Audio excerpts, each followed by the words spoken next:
Thank you very much, sir. We've had a discussion in which 40 speakers have participated on the supplementary demand for grants and also the excess grants in this House.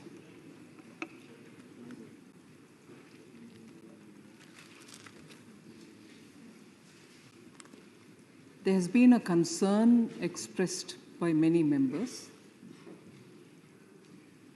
that the supplementary demand actually is a big amount, and therefore does it raise a question that we were not well prepared or we could not assess and estimate the numbers which we need to come up when we brought the budget in the BE stage itself. So questions about how efficiently these assessments were made was repeated by several members. So it is not unusual for governments to come up with supplementary demand for grant, sometimes one, sometimes two. I think there's been an occasion where a third one has also been brought in.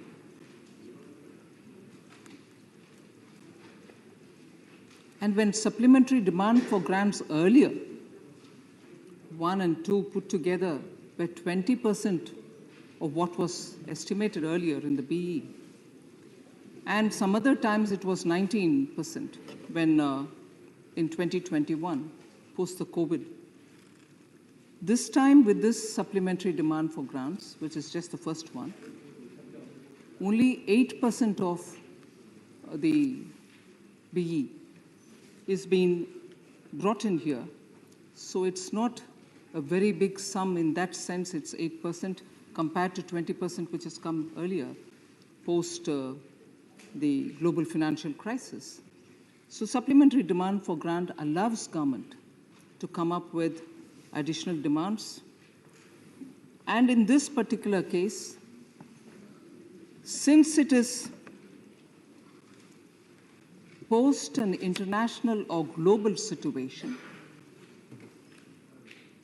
what we have brought in now is as a result of what couldn't have been anticipated in January when we were preparing the budget and for the 1st February presentation. So the nominal GDP growth projection at 11.1% was done in January 2022. And post that, in fact, even as we were preparing for this, the budget, February 2022, there was overall and across the globe a clear understanding that the pandemic is waning.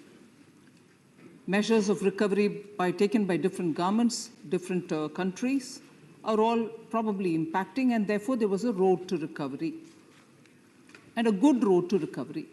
So if we came up with 11.1%, the IMF, for instance, which came with the report in 2022, updated the World Economic Outlook and also projected that Indian economy will grow at a high rate of 9%. So the situation then, not just within India, but globally, also indicated that the pandemic was waning and there was every chance of recovery for everybody in full strength. But then came late February, the Russia-Ukraine war, and the complete disruption in supply chains, particularly for food and energy, all of which has led to countries looking at ways in which they had to give a greater push towards growth and recovery. And therefore, today, the situation is we have come up with a supplementary demand for grants, which are essentially for ensuring that there's food security. There's also enough to be given for fertilizers, which is so critical for our farmers. And therefore, the items under which we have come with the supplementary demand all are in the direction of ensuring that the Indian economy, particularly the poor, the farmers, and so on, are given enough support. So this is essentially a budget with supplementary demand which keeps the necessary support which has to be given for those who need it. And therefore, I'm sure, I've heard many people say that they don't disagree with the supplementary demand and they are fully in support of it. I'm very grateful for that support. But the apprehensions people have in their mind that this was because you couldn't estimate it earlier and rightly earlier, and therefore you're coming with a correction, is not well-founded at all. Situations have developed in such a way post the war and post the disruptions which have been happening till recently also. We needed this additional support to be extended. So former finance minister who opened the debate actually spoke about various specific issues and raised probably 5 plus 1 or 6 issues in total. But where he speaks about where are you going to raise this 3.25 lakh crores, which is what is mentioned in the supplementary demand. And he also questioned, saying, are you going to borrow, or are you going to raise revenue, or what is it? Please let us know. Sir, in September itself, Government of India has made it very clear that we are not changing our borrowing schedule, which gets announced. And in September, we announced for the second half year. We have not changed our borrowing plans, which means we are very clear that we are going to see that the revenue that we are generating is sufficient to take care of this additional. Because, for instance, sir, during the first 7 months, April to October, of the current FY, gross tax receipts have registered a growth of about 18% over the previous year, actual for that period. This is substantially higher, sir, than the budget growth of 9.6 over RE of last year. So there's enough buoyancy which gives me the confidence that we will be able to fund this supplementary that we have come up with the demands. And that is reiterated and reinforced by the fact that even in September, we have given no changes to the borrowing calendar and announced it as well. So also, the question was raised about reduction in the corporate tax. Are you giving bonanza to the large corporates? So I would want to just highlight a few facts.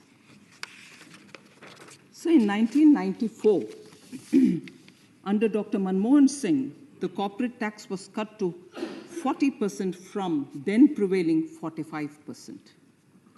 Then in 1997, sir, the then finance minister, who honorable member is here now, Shri P. Chidambaram ji, brought the corporate tax down to 35% from 40%, after also abolishing the surcharge. Then from 2000 onwards, surcharges were back, raising the total corporate tax again to about 36 to 38%, which continued for the next 5 years after that. But then it was Mr. Chidambaram again who reduced the corporate tax to 30% in 2005, although along with the surcharge, the actual rate was about 33%. Were they bonanza to corporates also? Were they bonanzas at that time? So if that is bonanza at that time, bonanza now, it is not. Because we think when you reduce the corporate tax, and especially post the 2014 situation that we've been monitoring, getting the banks to be healthier, getting the economy to come back after being in fragile 5 situation, the twin balance sheet problems where companies were laden with debt and so on. Cutting down the corporate tax was only following some of those measures, which is important for business to grow in India, manufacturing to grow in India. So I just want that to be upfront put before this organization. So there was this concern that are private investments not happening? And I have he was absolutely right. The former finance minister was absolutely right in quoting me, saying, I have gone to the various fora in which I met with private investors, industry leaders, business leaders, saying they should really rev up on investments. Yes, as finance minister, when I have an opportunity to interact with them, it will certainly be something which I look forward to engaging with them and also nudging them to see if they can be even more coming forward towards investing more. So even as I do that, and I shall continue to do that, non-food bank credit, sir, has been expanding at double digits on a yearly basis since 8th April 2022 and has reached 17.9% on the week ending 2nd December 2022. So gross non-performing assets, I spoke about the twin balance sheet problem, which we took up very seriously. Prime Minister Modi gave the formula of the 4 R's through which you can recognize the problem of NPS in the bank and also reform the banks, recapitalize them, and so on. So as a result of which, the twin balance sheet problem has been addressed. Gross non-performing assets have come down to a 6-year low of 5.9% in March 2022. The corporate sector has been, and this is matter of fact, sir, the corporate sector has been deleveraging its balance sheet, as evident in the declining core debt of the private non-financial sector, which has decreased to 87.8% of the GDP in June 2022, from where 97.4% that it was in March 2016. And this is a data given by the Bank for International Settlements. So, and together with this approaching to clean up the twin balance sheet problem, government has also taken up several steps such as the national monetization of pipeline, the Gati Shakti, the PLI scheme, all of which are bringing back investors so that manufacturing sector can really gain some prominence. Honorable former finance minister also raised this question about doubling of the real GDP.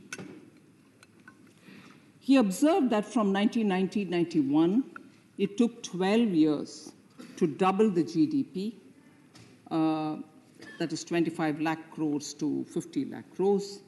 And then it took only another 10 years to double to from 50 to 99 lakh crores.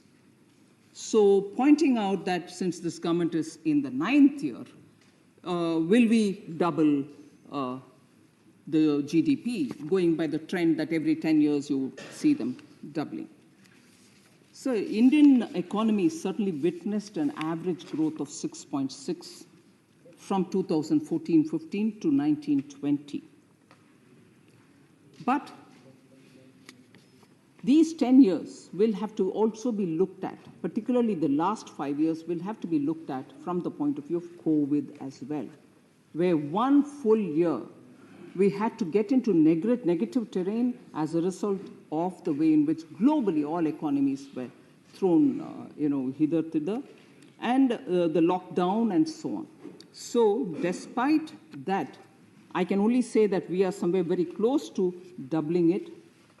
We still have 1.5 years to go for completing the 10 years, but that is something which I want to draw your attention to. So equally, it was pointed out by the Honorable former Finance Minister that major world economies are facing recession, and India's exports and growth will fall in the coming quarters. Is the government seized of the fact? Is a question which the Honorable Member raised. I would like to just highlight that global economies, many of them, large developed economies as well, are facing recession. Because I think the way in which they handled the COVID, as different from the way in which we have handled COVID in India. Because the tendency was we should give money in the hands of the people, go printing notes. And here, I would like to quote former finance minister saying, borrow and spend, and even print money to reboot the economy, was a suggestion given by the Honorable former finance minister. As we close the calendar, sir, calendar year 2022, we should look at the negative effect of the implementation of such a suggestion by the other countries. And recession is happening there, perhaps. And thankfully, because of the targeted way in which Honorable Prime Minister decided to give relief during COVID and address the concerns as was given as inputs from the various stakeholders, a targeted approach has kept us on the safe course of helping revival but not getting into recession. So this is something which I want to highlight here. In fact, the latest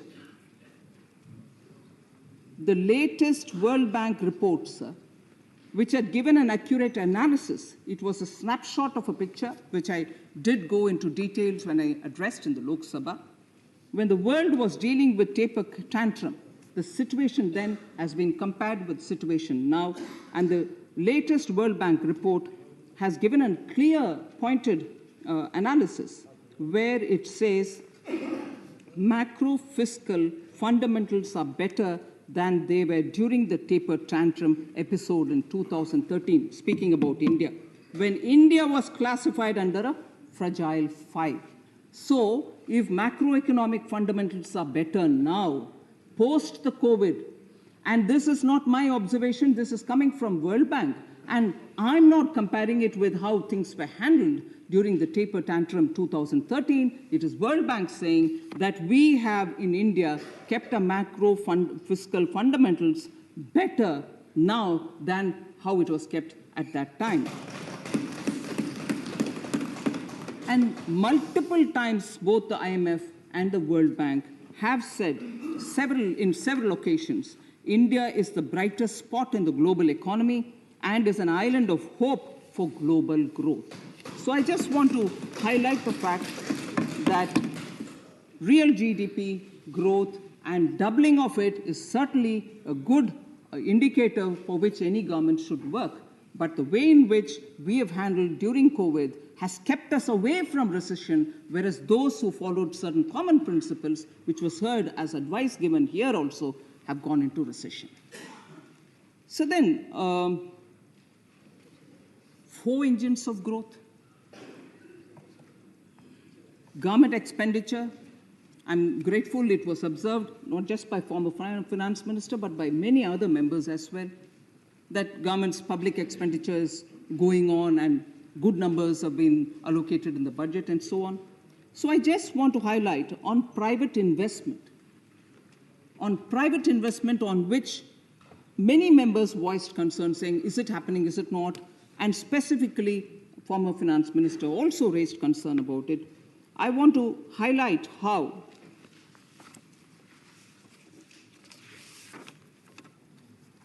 private investment is happening. I mentioned about it a minute ago, but there are specific pointers that I want to highlight here. In April 2022, sir, the credit rating agency of India, ICRA, the ICRA, said that some of the key industries showing healthy capex include energy, which is power generation, predominantly renewable and storage, transmission, oil, gas, and also green hydrogen. Then digitalization, including data centers. Core industries, including cement and metals, automotive, mobility, pharmaceuticals, chemicals, textiles, all of them are seeing healthy capex happening. This is April 2022 by ICRA. Then second, sir, on 2nd June 2022, I'm taking the name of a particular largest cement maker, not taking the name, but I'm mentioning it, has approved a new capital expenditure, big number, 12,886 crore. And that is purely to increase the capacity of cement production in this country. Third, sir, Private sector capex announcements are up 35% year on year and 53% above pre-COVID levels. This is a report from one of the equity research companies.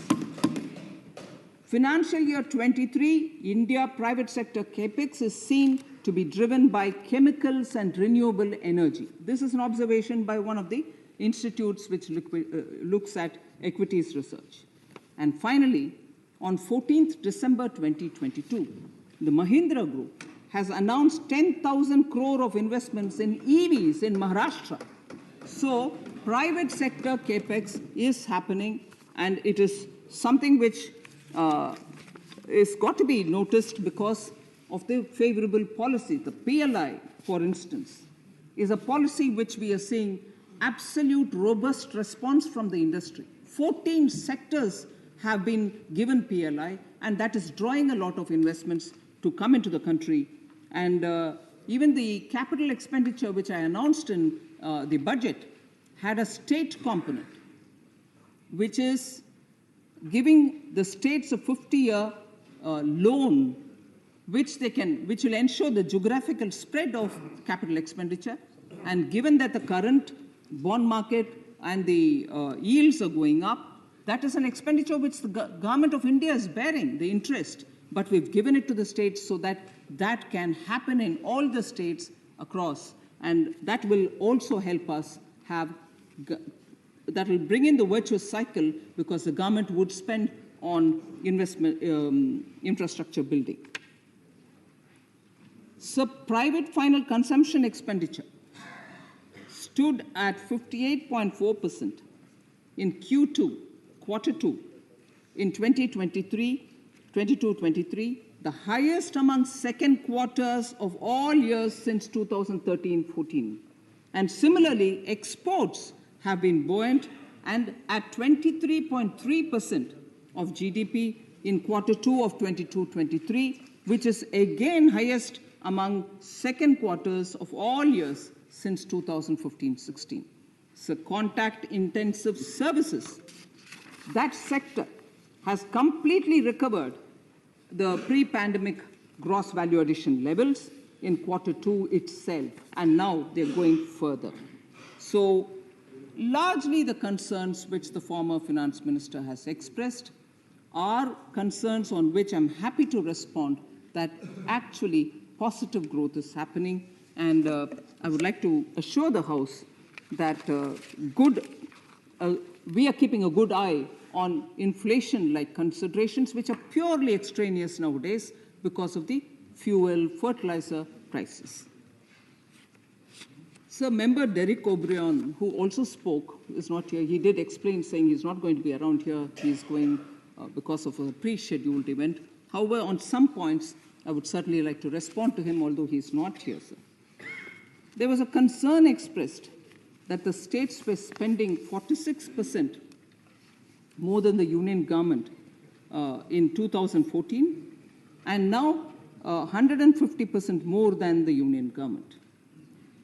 So I'm not sure where he's obtained that number, but the states, and also he linked it to states borrowing, limits. So the 15th Finance Commission has recommended that we should, in 22-23, allow states to borrow 3.5% untied, and tied can be 0.5%, 0.5%, exactly what we have done.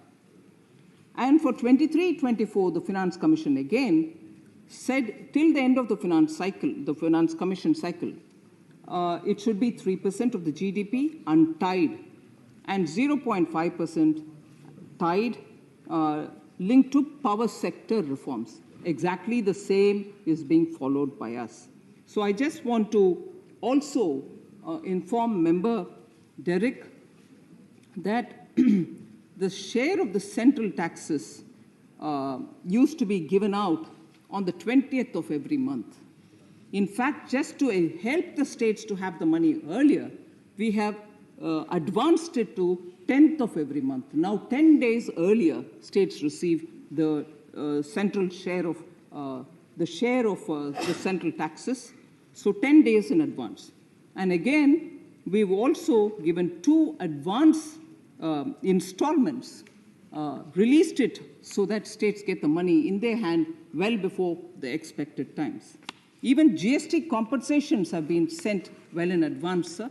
And there's always this question of this much is owed to so-and-so state. I've made it as a point to answer during question hour as well, that if the utilization certificates reach us, we clear it immediately. And if the utilization certificates have not been given, the due is lying with you rather than with the government of India, whichever state. I'm not pointing a finger at any one particular state, but it is the utilization certificate which really is the important point there. And also this question about cess collection, cess and these surcharges. I just want to highlight, cess collection takes time. But in the meanwhile, because the focus on which the particular item on which we've collected the cess, whether it is road and infrastructure, whether it is education, health, whatever, because those schemes will have to be funded, even if the collection is less, we have drawn from our own resources and sent the money in time. Just for the year 21-22, I like to highlight road and infrastructure cess, sir. 1,95,987 is the amount to be collected, which was collected for the year 21-22. But much before itself, 2,51,738 crores have been given, amount utilized by the states. So collected cess is not with me. I'm not sitting and earning interest, nor do I have an area where I'm privately spending it. It is all going to the states. Similarly, GST compensation cess, 1,04,623 is all that was collected 21-22. But we've already given to the states, amount utilized is 1,10,795. Again there, what was collected, what's being given is much more than what has been collected. Third, sir, health and education cess, amount collected 2021-22, 52,732 crores. What was utilized for the states? 78,287. That's a health and education cess component which has gone to the states. National calamity contingent duty, 6,138 crores were collected, whereas 6,135 crores have already been given, just 3 crores short, but it's already been given to the states. So I just want to highlight the fact, sir, that members please do look at data. When claims such as, oh, cess is being collected, you're not giving it, we cannot do anything with it unless it is given to the states to create that infrastructure.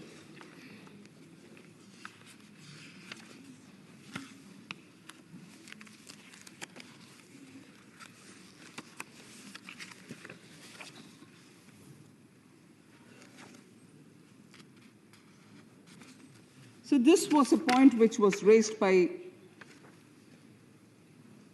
several members.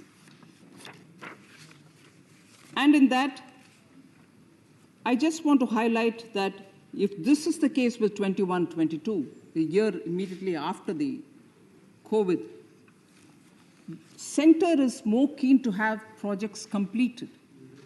We send it to the states as and when we have the states coming up with the proposals. So we don't sit with that and just underlining the fact. So on the unemployment again, several members spoke. I want to highlight the fact that when capital expenditure is undertaken by the government, particularly looking at infrastructure strength, PLI is being offered. When startups are created and given funds through the fund of funds, which is lying with the SIDBI, and also through many venture capitalists who come to fund them, for whom we have facilitated through various many ease of doing business. Jobs are being created there. And the government's Rozgar Mela where the PM has launched the scheme and 10 lakh jobs are being given. The process is ongoing. Jobs are being created. In September 2022, sir, the net payroll addition, which is looking at the EPFO records, is 46% higher. Additional 46% entries have been made year-on-year growth. And therefore, it is also bringing in an element of formalization. Informal, those who are in the informal sector with jobs are now coming into EPFO. That's also getting added. Now, the employment figures periodic labor force survey report has highlighted that the unemployment rate in July to September 2020 quarter in urban areas stood at 7.2 compared to 8.3 in July-September quarter of 2019. So unemployment figures are gradually, of course, it is got to be monitored almost every day, but it is gradually coming down.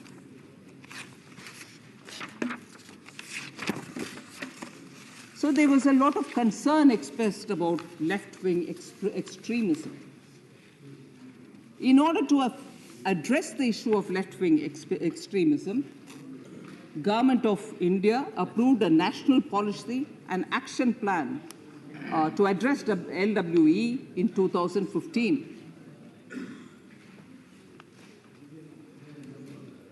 Because the policy has been steadfastly implemented, there's a consistent and steady decline in violence in the LWE affected areas. I want to highlight, sir, in 2010, 465 police stations where really the violence was active in those areas, 465 police stations, and spread in 96 districts. Whereas in 2021, 191 police stations alone are affected in 46 districts. So there's a drastic reduction, sir. And also this security-related expenditure, which in July 2010 was somewhere at 126 districts, number of districts where security-related expenditure was being undertaken. 126 has now come down in July 2021 to 70 only. So there is a reduction. There's more data which I would like to share with the honorable members, and that will show that the government's policy has actually paid off dividends. And so the incidence of violence, I'm comparing the period 2006 to 14 with 2014 to 2022. Incidence of violence in 6 to 14 was 13,315 in the left-wing affected areas, whereas in 14 to 22, it is only 6,552, a 50% off. Left-wing extremism-related deaths in 6 to 14 was 5,289, whereas in 14-22, it is only 1,744. Not even one death is acceptable, but still reduction in number has to be noticed. So death of security forces, which is equally heart-wrenching, 1,583 in 6 to 14, whereas 458 only in 14 to 22. Surrender by left-wing extremists in that period of 6 to 14, 2,428 people surrendered, whereas now 5,816 people have surrendered, leading to 140% increase in surrenders. And violence reporting districts, which I mentioned earlier, 96 in 2010, 46 in 2021. Violence reporting police stations, 330 in 2013, whereas 192 in 2021. So left-wing area-related issues, which very many people have raised, I wanted to give the data before them, sir.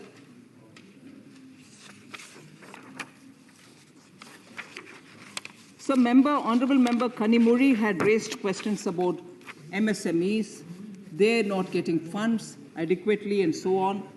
And if there are NPAs among them, I just want to highlight the National Credit Guarantee Trustee Company Limited has given the data. The percentage of non-performing assets under credit borrowed under the ECLGS is thus. I will let you know. The total amount which was guaranteed is 3,58,894, whereas the NPAs outstanding in crores is only 13,964. NPA as a percentage of total loans guaranteed is only 3.89%. So MSME sector has been given support, and that support has actually helped them to stay out of difficulty. We are still attending to them, and Member Kanimuri, who I can't see here, be assured that we are addressing the issue. So also this question of doubling farmers' income, which many honourable members voiced concern. Is it being doubled? Will it be doubled? I just want to ensure, sir, that all honourable members just recognize the number of schemes through which we are dealing with farmers. Unprecedented enhancement in budget, sir. Actually, in 2015-16, the budget for agriculture and farmer welfare was only 25,460 crores. Now it is 1,38,550 crores in 2022-23. Income support, which is being given through PM Kisan, has seen 2 lakh crores being deposited in the accounts of the farmers. 11.3 crore farmers have received these monies. Institutional credit is also being extended, not just to farmers, but also to people who are in animal husbandry and fisheries, and also for piggery and goat keeping people. Then fixing of minimum support price at 1.5 times the cost of production is also in favor of the farmers.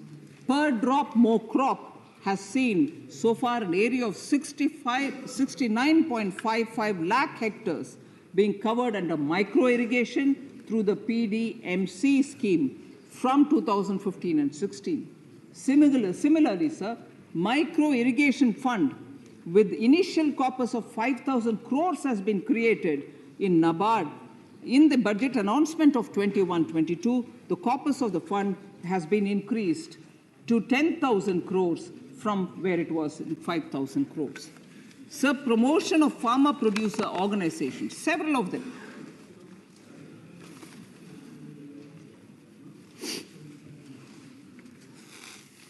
FPOs, we said 10,000 of them will be launched.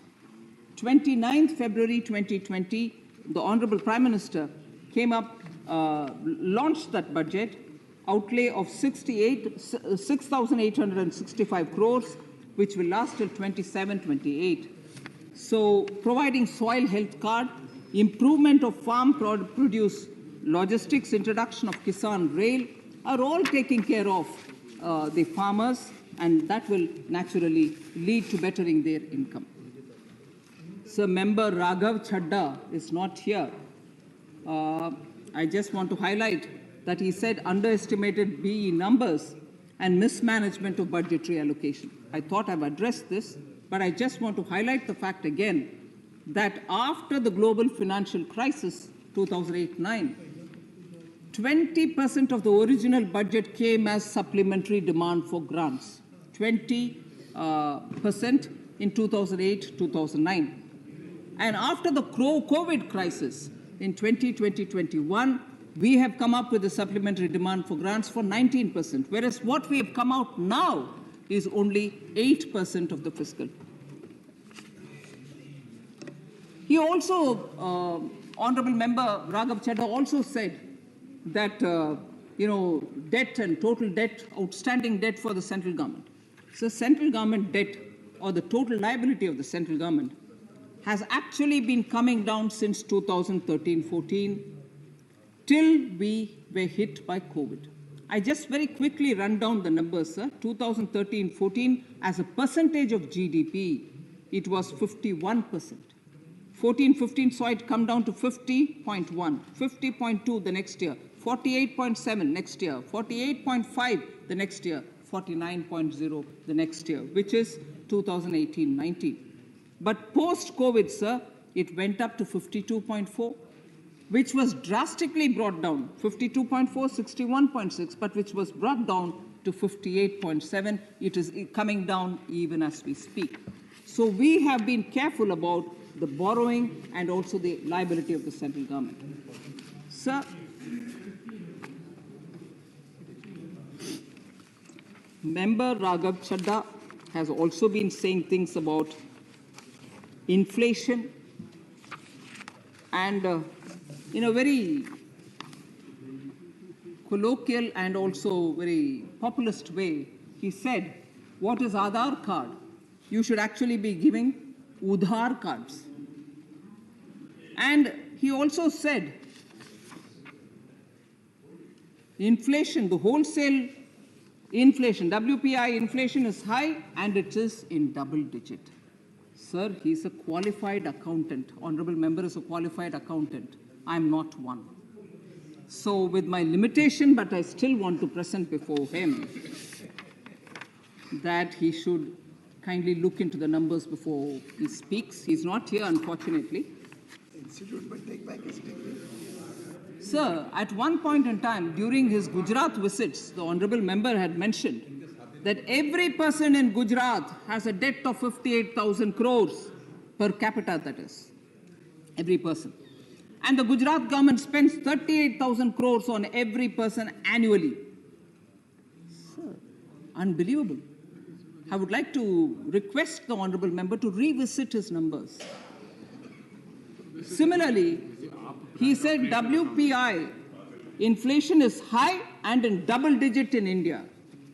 If only he notices the press or the media reports, WPI inflation has come down to 21-month low of 5.85%, sir.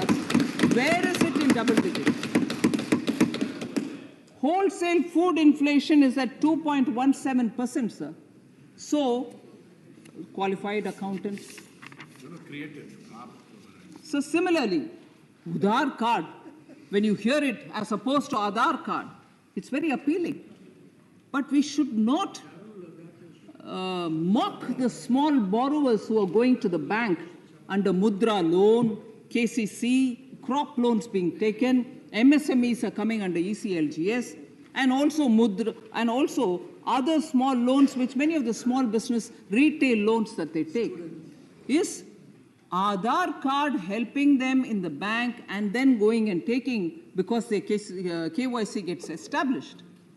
We cannot afford to even for a moment mock at people who need that small assistance. And the government is making it far more transparent by giving them the Aadhaar card. The KYC is better enabled. So I appeal to the member to please look at the data that is laid on the table of the House here through his speech. So also, the interesting debate which is going on now, your freebie versus my freebie. So honestly, it is important to recognize that when you're transparent in your methods and you put it on account for everybody to see, there is no debate over it. So there's no debate over it. One second. The Honorable Finance Minister has made some reflections. You will do well to go through them after the House proceedings are over. Try to digest as a certified chartered accountant and see me in the chamber thereafter. Honorable Minister. Sir, you may not kindly consider that Sir, this is Mr. Raghav Chadda alone one second. represents chartered accountants. No, 1 second. Many of us are embarrassed by his accountants. Sir, this is between two chartered accountants. Neither the Honorable Minister is a chartered accountant nor am I. Honorable Minister. So thank you, sir. Sir. Later. So all we want is transparency and compliance with the statutory fiscal rules. So it's important that we pay government salaries. I'm now talking about some media reports. I'm not drawing any particular paper or anything like that. In the last couple of months, sir, they have been highlighted. They have continuously been highlighted. The papers are highlighting that one state government is unable to timely pay salaries of its government employees. And employees are protesting. I have not named any state. But you see such reports in the media. It's perhaps because funds are being used in giving numerous different advertisements all over the country, and the state government therefore remains incapable of giving salaries. Now subsidies or freebies are therefore to be contextualized, and if you're able to put it in your budget and make a provision for it, and when your revenues come you give the monies, why would anyone have an objection? Education, health, and also many subsidies given to farmers are all fully justified. Nobody's got a problem with it. So I just want to highlight that many of these things will have to be contextualized rather than us quickly, trying to gain one or the other brownie point.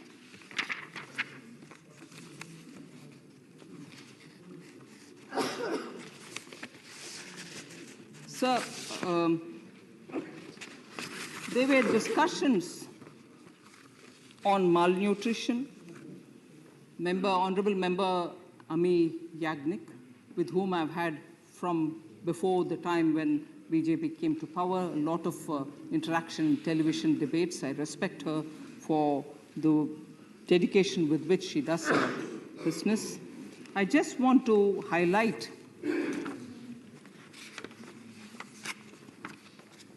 so on malnutrition and also people coming down below the poverty line, the UNDP MPI 2022 report notes that nationally, the relative reduction from 2015-16 to 2019-21 has been faster.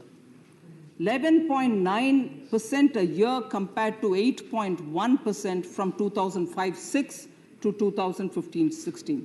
So in that period, the reduction was 8.1. Now, in 15-16 to 19-21, the reduction is 11.9%, sir. And this is UNDP saying it. The policies have shaped the Antyodaya principle, shaped around the Antyodaya principle, and as a result, countless flagship schemes, and also the food security, for which the supplementary demand comes up with a demand for funding the Pradhan Mantri Garib Kalyan Anna Yojana, are very clearly indicative that food is reaching the common people, particularly in difficult times like COVID. So I just want to highlight that point which Honorable Member Yagnik raised. And also, food subsidy in 2013-14 was 92,000 crores only.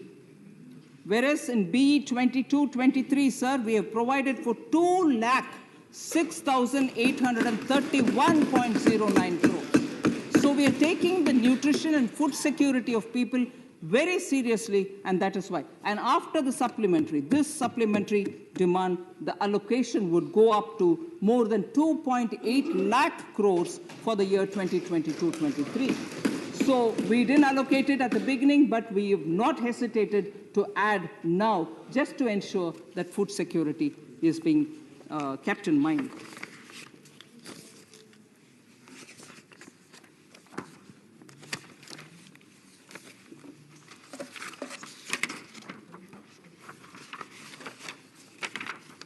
Sir, Honorable Member Manoj Jha, you obviously referred yesterday saying the two of you all are from the same university, so there should be some camaraderie.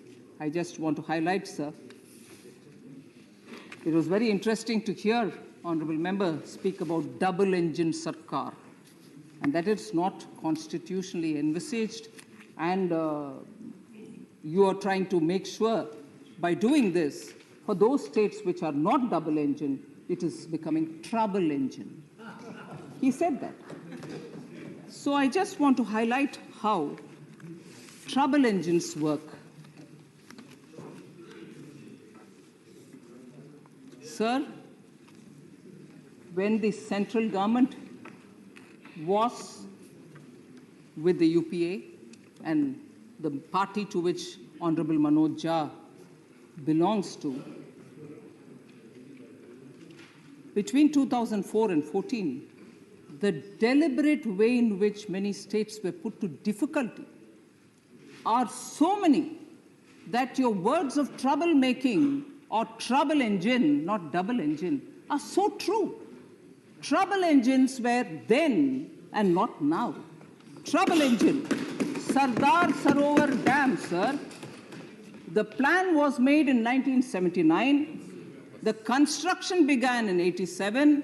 And the Honorable Chief Minister, now the Honorable Prime Minister, was begging with the central government, saying, let this get completed because the state is a semi-arid state. The Gujarat water table was going down, and measures taken by Honorable Chief Minister then was trying to help farmers. But Sardar Sarovar, every trick in the bag was used to delay the project. And I'm now quoting from Honorable PM's speech in 2013 and again in 2017. The UPA government was the troublemaker for Sardar Sarovar Dam. And it did not give the necessary clearances and used every trick in the book to delay the project, just for settling political scores. Gates of Sardar Sarovar Dam was not allowed to be installed despite repeated requests. That's trouble engine, you know. Manoj Jha ji. Again, sir, UPA government did not approve the Taranga Ambaji Abu railway Taranga Ambaji Abu road railway line. And that's been waiting for a long time. Why shouldn't people vote for double engines, sir? If this is the kind of trouble engines create, and that trouble engine is not here. It was there. You were a partner to it. Similarly, sir, Gujarat government's gas pipeline and gas distribution projects. The network was laid at the state's own expenditure, but it cannot be completed, nor was gas connection or gas to be received from the port to be given through the network. And that was also a tweet and a blog which Honorable Prime Minister now and the Chief Minister then had written in 2013. So these are instances, and much more than that, sir. Honorable Member John Brittas also speaks about center-state relationship.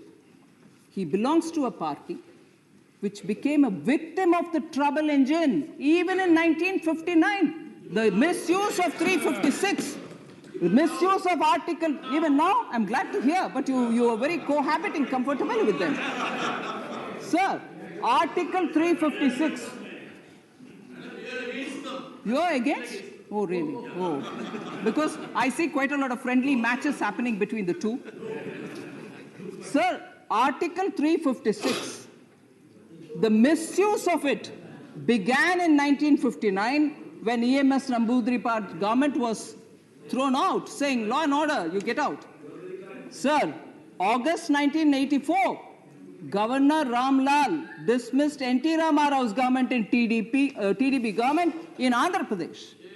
And similarly, sir, many such. In 16 years of her power, Srimati Indira Gandhi misused Article 356 50 times. 50 times, 50 times.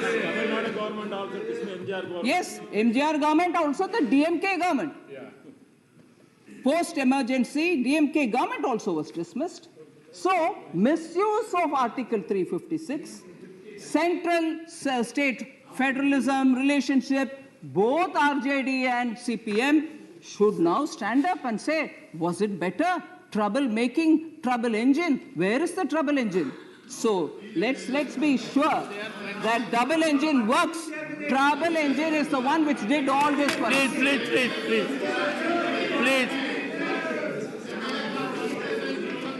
Sir, also,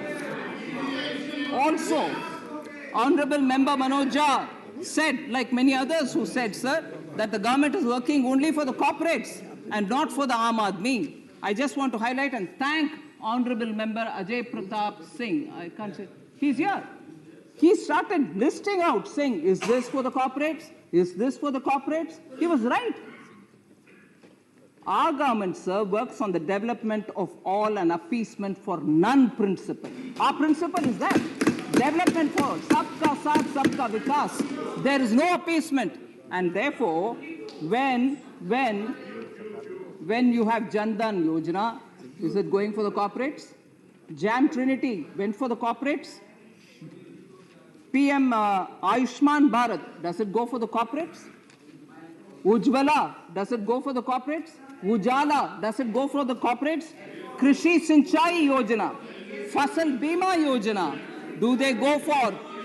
And this subsidy, this supplementary demand for grants asking money for fertilizer, does the fertilizer go for the corporates? So it's very easy, sir, to चमत्कार से ये सब बात बोलना आसान है, मगर housing for all, 80 crore people get free food grains. Is that going to your corporate friends? To whom both the Congress party and later the communists as well don't want to take any action. One port was given on a platter to one of the big A's, which gets quoted to us very often. They invited them saying, come, develop this port. Okay, that was Congress. Afterwards, the communists came. They didn't take it back. You want those corporates when you want that port to be developed, both Congress and communists. Friendly match, John Britas. Please take your seat. No, closer. No, wait, I know how to, please, go ahead. Sir? So when we do it, it's wrong. I'm glad to hear John Britas say that, sir. Through the chair. Yes, sir.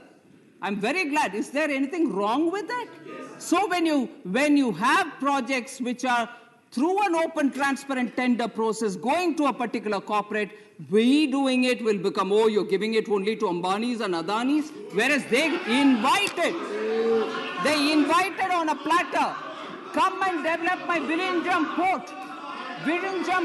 Honorable Minister. Rajasthan.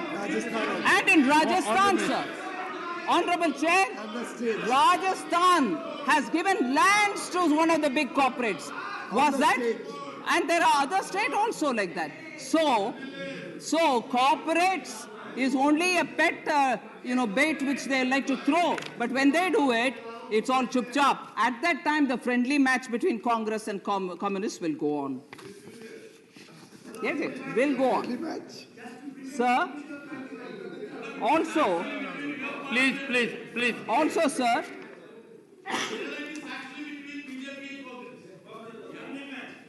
So, sir, inflation is a daylight robbery. One second. Huh? Sir, every state is with some inflation number or the other. Nowadays, you get it even for states, sir. So I just want to know, is daylight robbery also happening in Kerala, where CPI latest is 5.9%? Inflation is daylight robbery? Is it happening there also? It's the lowest in Kerala. Mr. John Britas, So it's not lowest. please. National average is lowest. Please. National average is lowest, sir. It's not low in your state. 8. So, sir, also,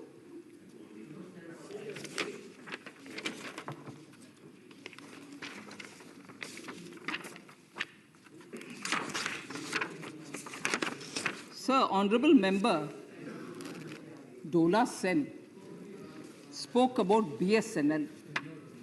She's not here. If I should expand, there are other members of our party here. BSNL has not been taken care of. I just want to give 2 numbers and leave it, although I wanted to expand, but I wouldn't in the time being what it is. Sir, cabinet approval for revival of BSNL in 2019 gave 54,021 crores, and that's for pensionary benefit, which is spread over 10 years, ex gratia, capital infusion for 4G, grant for GST for 4G spectrum, that 4G which the UPA hadn't given. So BSNL and MTNL, 54,021 crores in 2019. 2022, sir, 1,23,757 crores is what the cabinet's approval is for BSNL. And what is it for? AGR dues of BSNL amounting to 33,000 crores and odd, reissue of 9% non-cumulative preference shares, allotment of 900 and 1,800 megahertz spectrum, which later on can also be helpful for 5G, then restructuring and operational integration, capex requirement, and compensation to BSNL for unviable rural wireline services.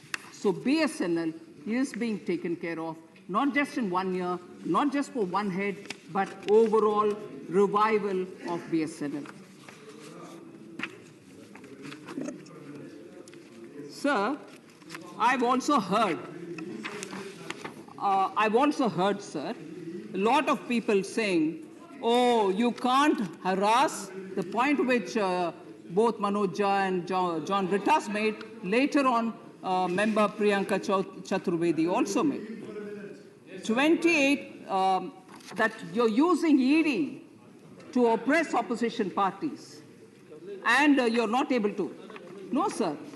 Law enforcement agencies, it's a different thing that if your party is not able to hold your own flock together, it's a different story. Don't blame the ED or anybody else. But ED, sir, I'm showing this deliberately, sir. If this is the kind of evidence you see, which is reported in the media, what are we talking about? Cash found in a minister's house. I'll verify it and leave it on the table, sir. Please put it on. I will authenticate it and leave it on the table. Yes, Please I'm conscious of what the rules that the chairman says. I will authenticate it and leave it on the table. Honorable Minister. But with this kind of evidence. Honorable Minister, please authenticate the document and leave it on the table. Absolutely, I will do that. And I have issued one second, Mr. Vikas, and I have already given directions to some members to do similarly. I hope they do it.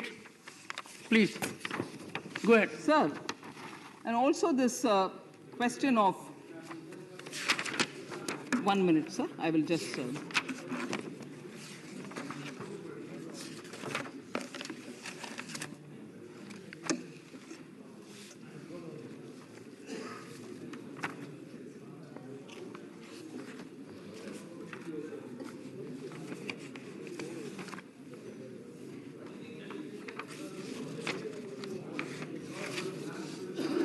Sir, states are most often left without enough money.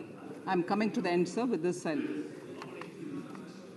Without much support, they are suffering, they don't have enough. I just want to highlight a few features which I cursorily did earlier, sir. To help states, sir, Centre took a loan of 1.1 lakh crore in 2020-21 and 1.5 lakh crores 1.59 lakh crores and released it back to the states to meet the gap created due to less connection of GST compensation. During 22-23, in May, central government also released 86,912 crore as provisional GST compensation for states for the period February-May 2022, despite the fact that there was only about 25,000 crore in GST compensation fund from where, and only from where I'm authorized to send the compensation, by making arrangements of funds of around 62,000 crore from its own resources.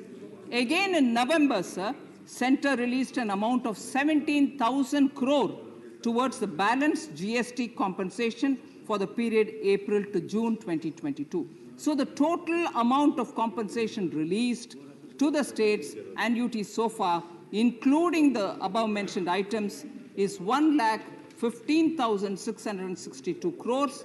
An amount of 14,000 crore during the current year will go towards debt obligation for the loans raised. So I just want to leave it absolutely plain on the table of the House, sir.